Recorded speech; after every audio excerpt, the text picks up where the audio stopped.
யோசேப்பு இயேசு கிறிஸ்துவுக்கு முன் அடையாளமானவன்.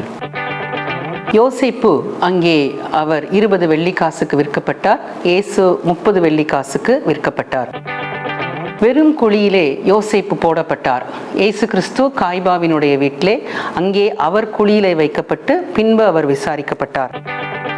3 கூடைகளும் 3 கொடிகளுமாக இயேசு கிறிஸ்துவினுடைய காரியங்களும் அவர் மரித்து 3ஆம் நாள் அவர் உயிரோடு கூட எழுந்தார்.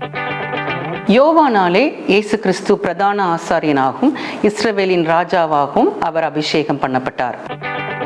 யோசேப்பு தன்னுடைய சகோதரருக்கு மன்னிப்பை கொடுத்தார். நம்முடைய ஆண்டவராகிய இயேசு கிறிஸ்து சிலுவையிலே முதல் வார்த்தையே மற்றவர்களுக்கு மன்னிப்பின் வார்த்தையை தான் அவர் கொடுத்தார் என்று நாம் பார்க்கிறோம்.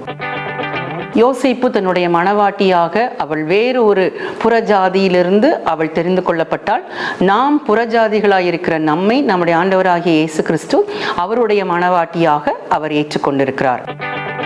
அவருடைய மரித்த சரீரம் அங்கே எல்லாருக்கும் விசுவாசத்தை கொடுத்து கொண்டே இருந்தது.